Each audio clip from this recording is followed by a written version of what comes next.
Welcome to this week's edition of the Pioneer Coaches Show. With me now, I have head cross-country coach Dan Meyers. Coach, thanks for being here today. Jagger, thanks for having me. All right, Coach, this past weekend you were at Lock Haven for the Lock Haven Invite. How'd you feel that went? I'm still very, very pleased. Kind of have to. It was kind of definitely like a meet high for us. The women, I would argue that it was the best. It was the best meet we've ever had in school history, over 6K, and I would argue that it was the best meet that we've ever had in school history. Which was awesome to see. We had 7 all-time marks in the meet. 5 of our girls set 5K PRs through the 5K of the 6K. We ran awesome. Just kind of recapping the men, we finished higher as a team in the crimson race than we finished in the white race last year. From 2023, our men ran an average of 29:34, and they ran 27:03 team average over 2.5 minutes. Women last year ran an average of 26:23, and they ran 23:46 average this year. So I'm still so pleased with how far this team's come, and I'm just excited to keep this thing rolling. And you mentioned the women. As a team, you placed 15th out of 29 teams. You beat a regionally ranked team. 5, like you mentioned, 5 girls moved into the top 10 all time. How impressive was it to see your girls race the way they did at the regional course, especially? Yeah, I'm so happy that they had such a great performance on a course that we're going to see again. Mm-hmm. And the girls will see, the exact same course. The men will be bumping up to 10K when we get to the regional, but the women saw the whole thing. And Natalie was just under top 50 in this meet last year. So for her to be top 25, she got recognized, got a T-shirt. That was cool. 10 seconds faster than she was last year. Jenna became the second girl ever to break 23 minutes in a 6K for us. Katie Hicks is third all-time. Abby Dixon, 6th all-time. Hannah Rowan, 7th all-time. Cameron Armstrong, 10th all-time. It was just awesome to see that we can compete in those big meets. And like I said, from a year ago, to take 2.5 minutes off our team average time, that was huge. And I told the girls and the guys that I think people are understanding that we're starting to arrive, and that's a really cool feeling. Yeah, and you also talked about the men. Patrick Riley was 32nd overall, the second best freshman in the field. Nick Pitchford moved into 7th all-time in the 8K. He was also top 100 at number 59. What did you like out of those guys so much, especially in a bigger meet? So Nick came off a hard one at Youngstown. He didn't finish that meet. He was battling a calf injury. We got him back healthy this meet, and for him, it was just instilling the confidence that, he was a state champion on the track, and, kind of taking that track talent and taking it to the cross-country course. And for him to run 26:07 in his first 8K was super impressive. Breaking into the top 60 in a huge meet. And then Pat, again, as a freshman, ran like a veteran. He was the number 2 freshman in the entire meet. And it was the fastest 8K ran in Glenville history since 1988, when Coach Skiles was coaching the Pioneers. So that was really cool to see. And that 25:42, that's blazing for a freshman. And there's the top 2 guys I've coached here. And that's really awesome. And Jackson Mallett, Danny Cargill, Dylan Blackshire all also added personal bests. And like I said, those men finished higher in the crimson race this year than when we raced in the white race last year. So, I can't even explain how excited I am to keep moving this thing forward. And like earlier in the year, you have another 2-week gap between races.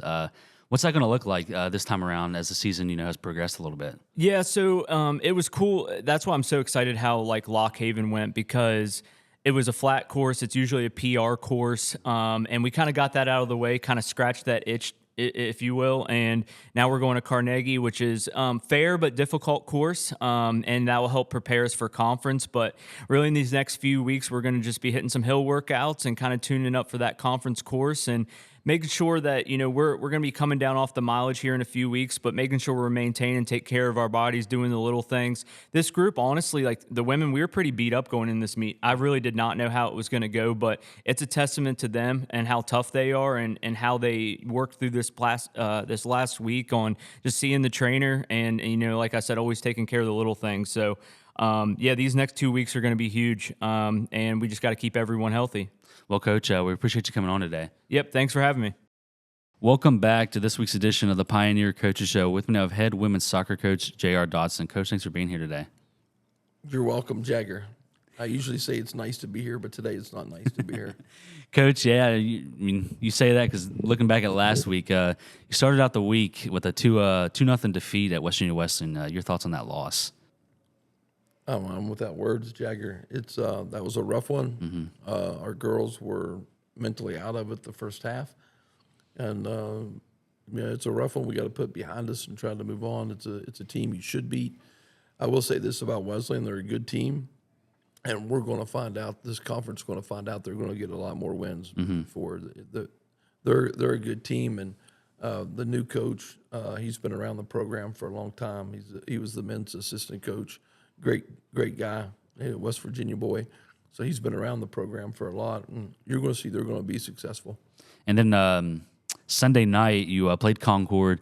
They scored 4 goals in the first half. You held them only to 1. You guys scored 1. It was a 5-1 defeat. Your thoughts on that loss as well? Our big thing right now, and you hate making excuses, is we're just fighting injuries so bad. We're fighting injuries. Your best, I don't want to say best, but one of your best center backs goes out. Mackenzie Hendricks, hard to replace. Yeah. I don't know what the score was when she went out. Do you have any idea? I think she got hurt kind of early. It's probably maybe 2-0 at that point, maybe 1. A couple of the goals were really, you're just frustrated by them. Simple things, like especially the one right before the half.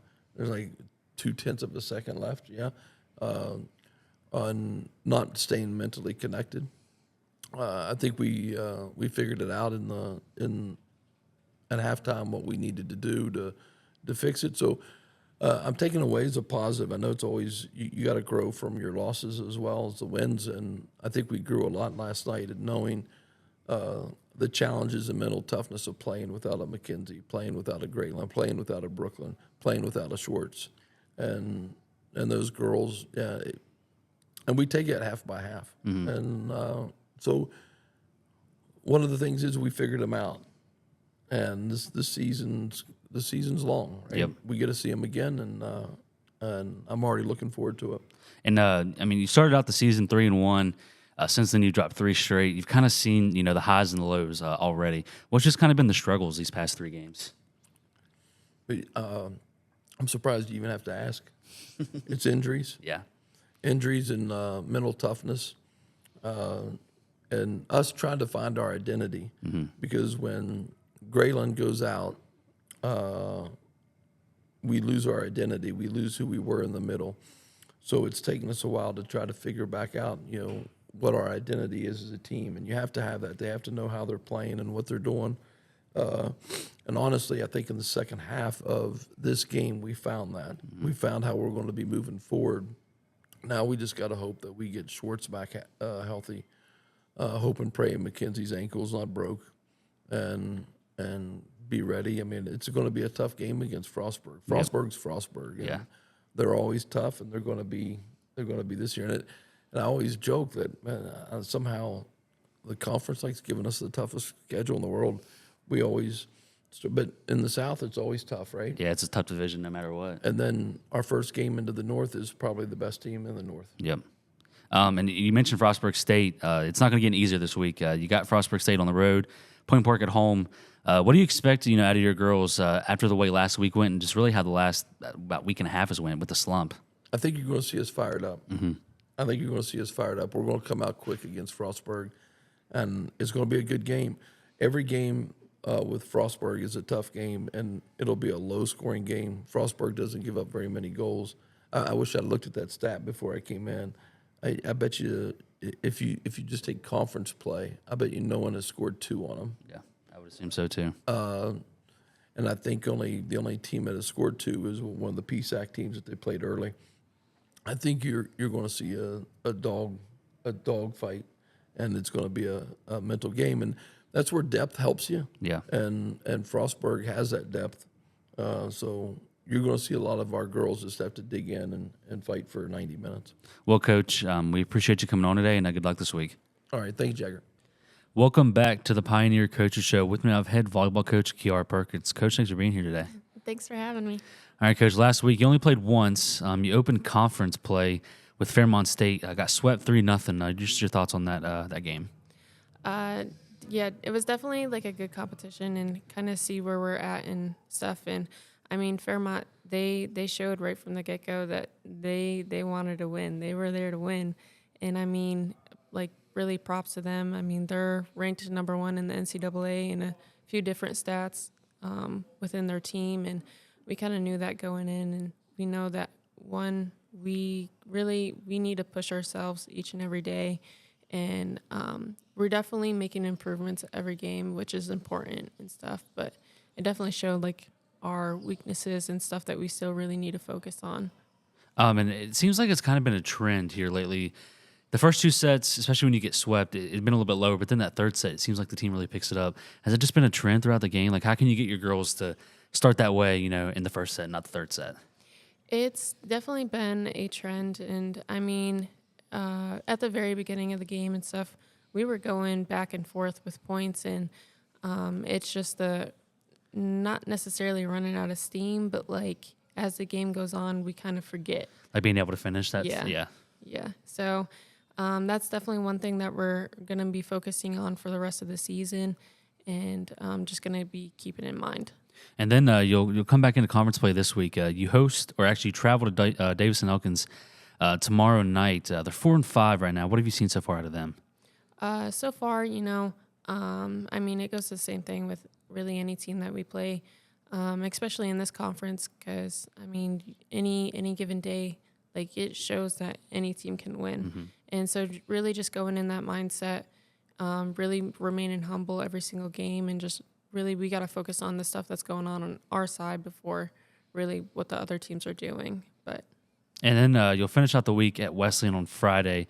But going off of what you just said, worrying about yourself, what do you feel it's going to take, for your girls just to kind of get back on track, get back in the groove?